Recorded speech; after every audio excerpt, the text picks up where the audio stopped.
Morning, guys. Just want to start our time now with a load of thank yous. I just want to thank Ben for leading us in worship.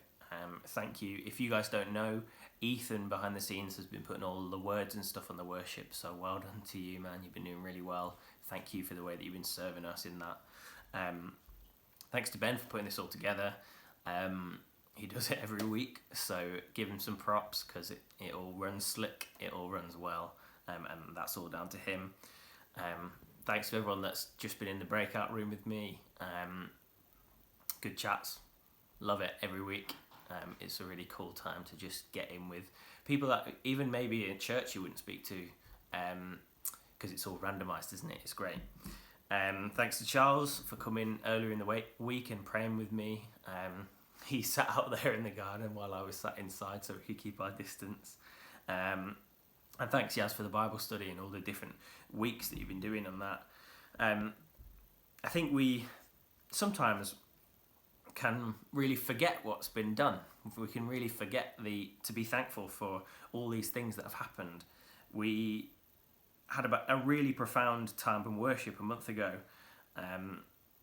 led by Yasmin and her sisters, that really pointed me to God and was a really deep time for me to reflect on God's goodness. And I just want to say thank you to all three of you for that. It was incredible.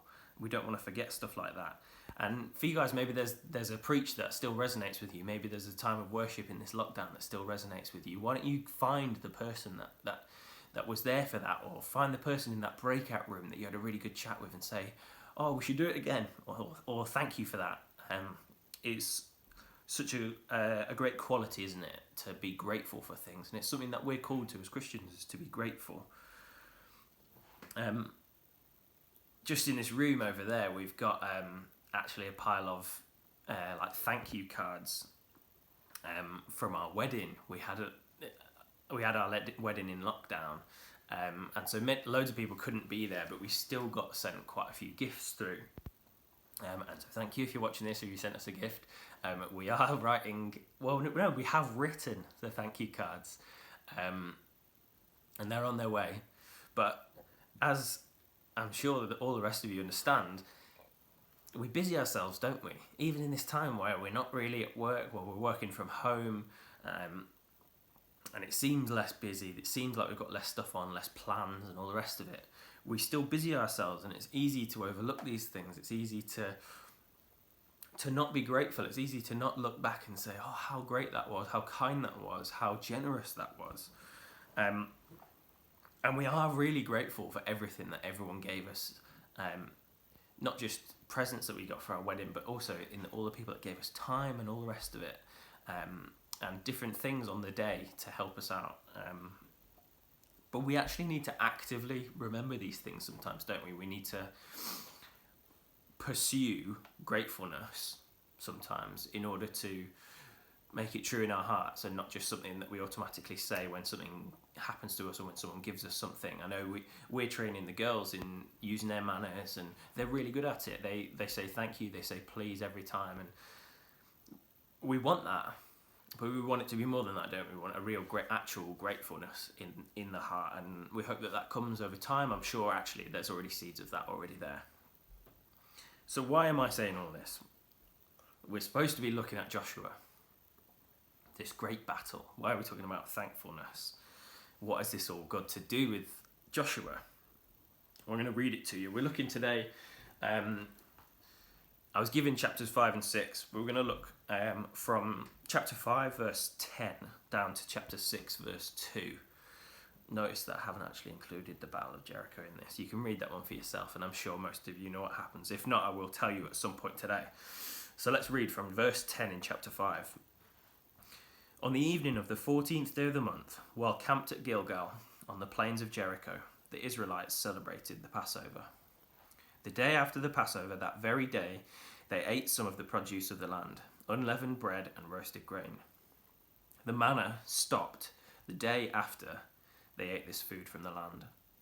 There was no longer any manna for the Israelites, but that year they ate the produce of Canaan. Now when Joshua was near Jericho, he looked up and saw a man standing in front of him with a drawn sword in his hand. Joshua went up to him and asked, "Are you for us or for our enemies?" "Neither," he replied, "but as commander of the army of the Lord I have now come." Then Joshua fell face down to the ground in reverence and asked him, "What message does my Lord have for his servant?" The commander of the Lord's army replied, "Take off your sandals, for the place where you are standing is holy." And Joshua did so. Now the gates of Jericho were securely barred because of the Israelites. No one went out and no one came in. Then the Lord said to Joshua, "See, I have delivered Jericho into your hands, along with its king and its fighting men." Let's pray. Father, thank you that when we come to your word, you reveal to us something of yourself. Thank you that when we come to your word, we see plainly all of the great things that you have done for us, God. We are so thankful for your Son who came and died and rose again and ascended on high. And God, we are so thankful that we now are heirs with him in heaven. God, I pray that as we are reading through this story, we would see something of your Son. That actually, this is not just an old story from thousands of years ago, but this is a story that speaks into our lives, God, about your saving power. Spirit, I pray that as we read your word, would you bless us? Would you bless me? Help me to understand what it is that I'm talking about, and help me to convey clearly what you want to say to your people. Amen. So, the Israelites have just stepped into the promised land. That is the context that we're talking about. The Israelites have been in the wilderness. They've stepped into the promised land, but they're not yet to take it. They have yet to take any land and to win any battles. So, they're in the promised land. What do they do immediately before they go up to Jericho? Well, we see actually in verse 10 that they have a feast called Passover, where they remember everything that God's done for them.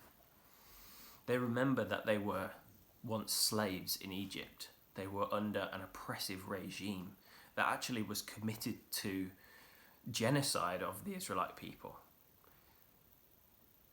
But God, in his glory, sent the man Moses to lead them out of that. He sent Moses, and although the rulers of Egypt, the pharaohs, were reluctant to let these people go, after many plagues sent from God to show his power over Israel's gods, Pharaoh let Moses take the Israelites out of Egypt to whatever land they were going to. Now, it's no coincidence that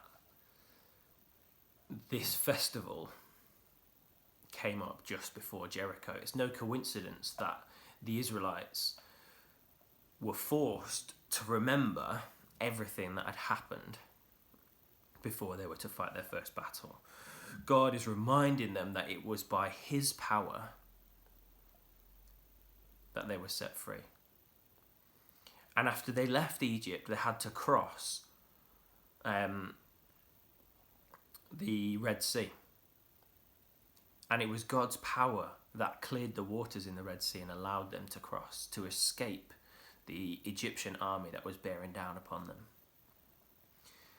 In taking them through this festival, through this feast, God's reminding them that he's the one that they need to trust in, and he's the one that they need to rely on for all things. He is the one that saved them not only from slavery and oppression, but from death. So they've been reminded now. They've had the Passover. They have remembered what's happened in Egypt. What do we see in verses 11 and 12? Well, it says this: "The day after the Passover, that very day, they ate some of the produce of the land, unleavened bread and roasted grain. The manna stopped the day after they ate this food from the land. There was no longer any manna for the Israelites, but that year they ate the produce of Canaan." If you don't know, last 40 years of the Israelites' life, the previous 40 years to being in the Promised Land, they had been wandering around in the wilderness. They had been disobedient to God. They had not initially gone into the Promised Land, so they had walked through the wilderness for 40 years. And in the wilderness, they'd been sent food from God that was called manna, because it was too barren. There was no other food growing there. And this manna, it was like a bready substance, and they had to go out every day and collect it, and the next day it would be off. You couldn't save it, you couldn't store it up, but they just had to trust that it was going to be there, and they would collect it, and they would eat it, and the next day they'd collect it and eat it, and so on and so on and so on. Now, I don't know about you, that's obviously God's grace on them. They've been disobedient, and he's still going to keep them alive. He still wants them to be his people. But can you imagine eating the same meal every day for 40 years? I can't imagine eating the same meal every day for a week. Like, if I got to pick my favourite meal, let's say on any given day, maybe I really want a curry. Maybe 2 days in a row. I think 3 would be a push. I could do it. But a week of curry, it would be a bit too much. My body wouldn't like it. So 40 years of bready manna, occasionally with a few quails thrown in. If anyone's ever eaten a quail, you know it sounds really posh, but actually it's very fiddly, and there's not much meat on one of them. Yeah, it sounds awful. 40 years, the same meal every day. Why am I talking about that? Let's have a look at a very different piece of scripture in Ephesians 2. We're going to look at verses 1 to 3. It says, "As for you, you were dead in your transgressions and sins, in which you used to live when you followed the ways of this world and of the ruler of the kingdom of the air, the spirit who is now at work in those who are disobedient. All of us also lived among them at one time, gratifying the cravings of our flesh and following its desires and thoughts. Like the rest, we were by nature deserving of wrath." Why are those two things linked? If we look at our world, if we look where we live in the last 20 years, we see this huge boom in marketing and advertising. It's everywhere. It covers the streets where we walk. It's all over our telephones. It's all over our televisions. It's on the internet. It's in everything we buy. We're being advertised to. And the whole world would say, you can have everything you want. The country we live in today is telling us you can have anything you want. And this is the thing that's going to satisfy you. Every advert's trying to tell you that. This thing is the thing you need to make your life better. Get this new toilet duck, in-toilet, spritzy whatchamagoo, and it's going to fix all your problems. Well, I can tell you, toilet duck is not going to fix all your problems. I go on Prime Video, which obviously I'm not sure we would have bought it if we didn't get the free postage on Amazon, but you're told, yeah, get all the video things, get Netflix, get Prime Video, all the rest of it. And so you've paid for it, and you figure out a new series you want to watch. We've been going through The Office recently, the US Office. It's not for everyone, but it's pretty funny.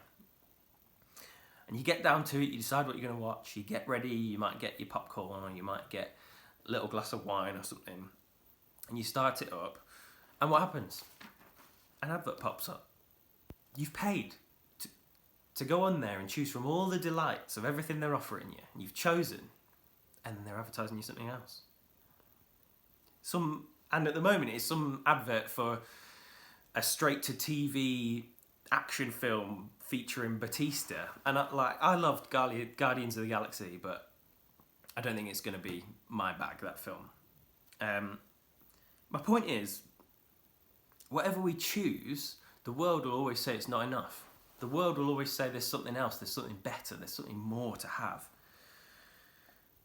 But this is the same world that's going through an overwhelmingly huge mental health epidemic. This is the same world where Left and right, we see people from our friends and family to celebrities on TV going through awful problems of self-esteem, self-worth, not knowing what to do with yourself, people that can't get out of bed for days on end. Does that sound like a world that's able to bring satisfaction? Does it sound like all this marketing and advertising has brought us more than we ever had before? See, we try and taste all these things, but in the end, they all taste the same. The world would tell us to go out partying. The world would tell us to drink this new drink and to go and find a young woman or a young man and go and have your way and do what you want, make yourself feel good. But for anyone that's done that, you know that so often you're just met with, at best, feelings of greyness, of nothingness, and at worst, feelings of shame and guilt. It's not going to satisfy. The things that this world has to offer are like eating the same thing over and over again. Because at the end of the day, they all come and go. And the next day, we consume and it goes. And the next day, we consume and it goes. Jim Carrey, who I don't think is a Christian, said this. He said, "I think everybody should get rich and famous and do everything they ever dreamed of so that they can see that is not the answer." So why am I talking about Ephesians 2? Why is that helpful to us?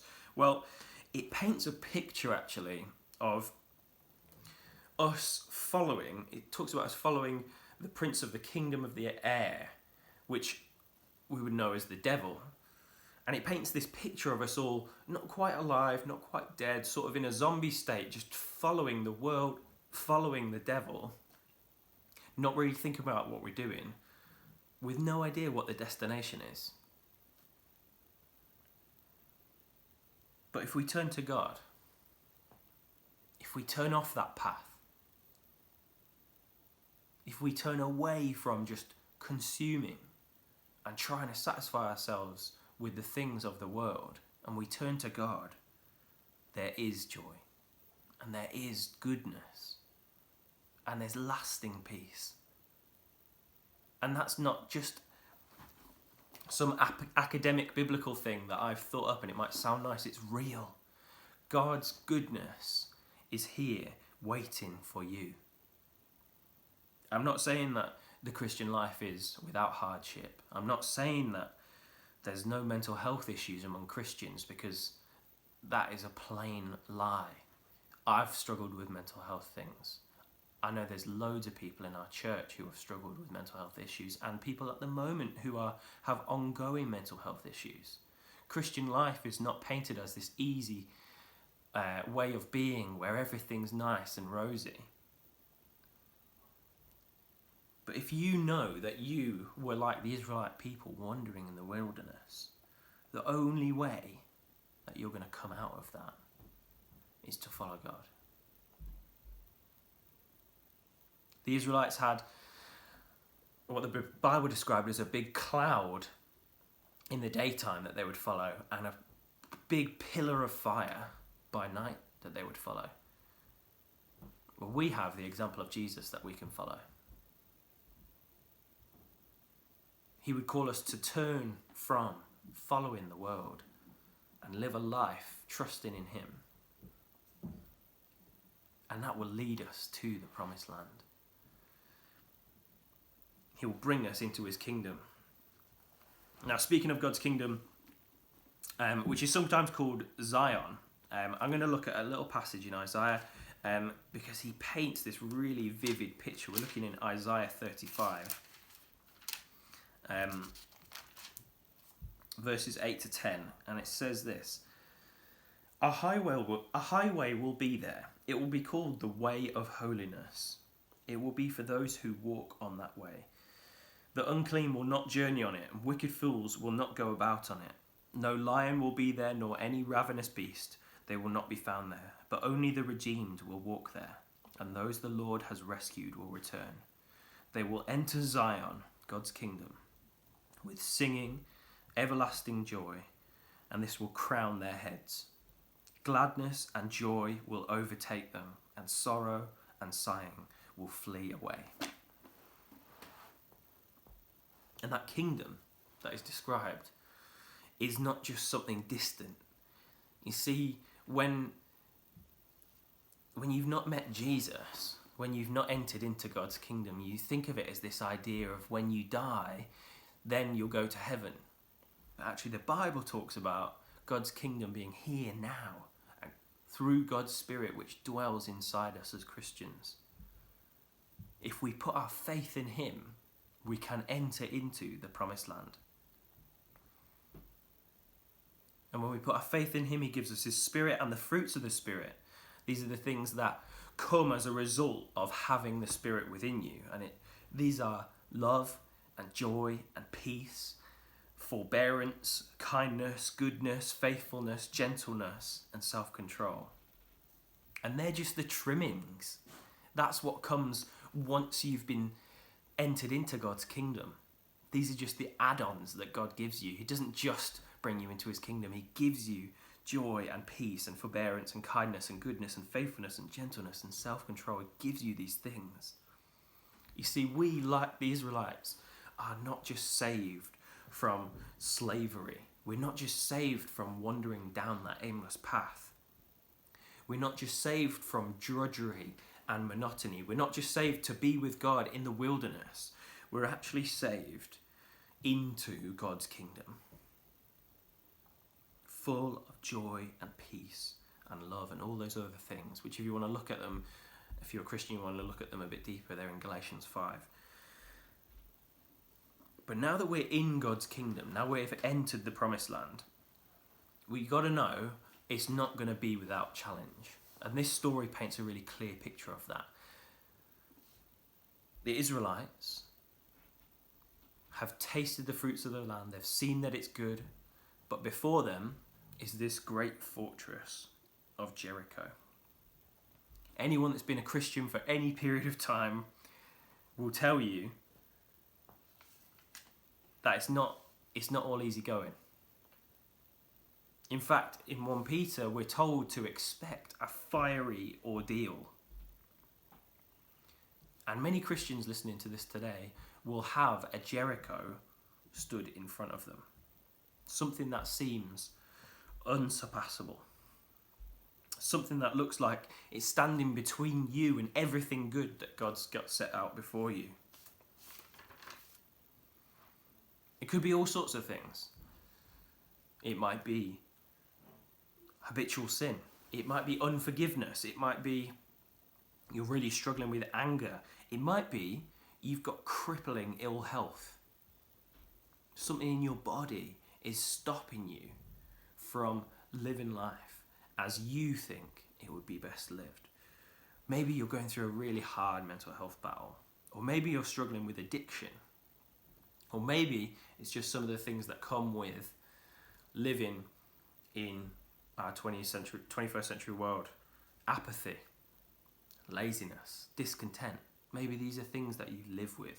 There's so many things that can stand in our way and feel like they're between us and everything God's got promised for us. Now, we as Christians are not immune, and when I got saved, I'm so thankful to God that because in my testimony, I was an angry young man. I would just be so fraught with frustration, so quick to anger. But when I turned to God, he saved me from that.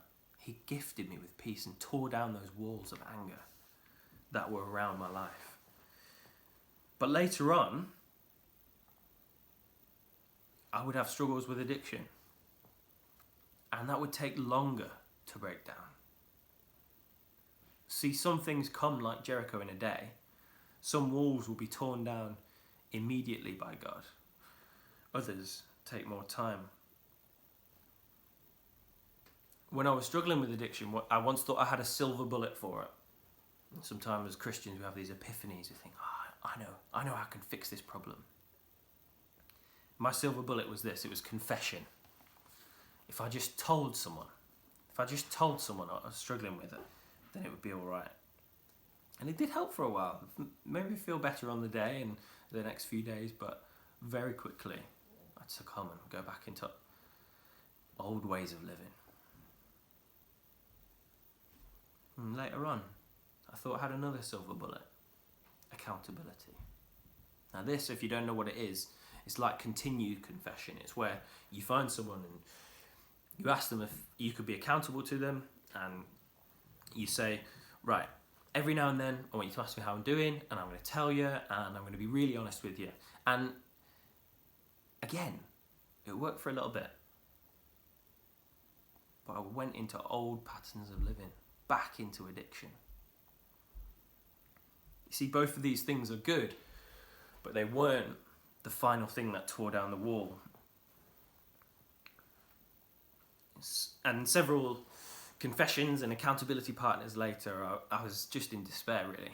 Just not really knowing how I was ever going to move on. Feeling like possibly my life forever would be with this addiction inside me. But let's look at Joshua again. Because all that time, I was battling in vain. Let's see why. Joshua 5, and we're going to look at 13 to 15. When Joshua was near Jericho, he looked up and saw a man standing in front of him with a drawn sword in his hand. Joshua went up to him and asked, "Are you for us or for our enemies?" "Neither," he replied, "but as commander of the army of the Lord, I have now come." Then Joshua fell face down to the ground in reverence.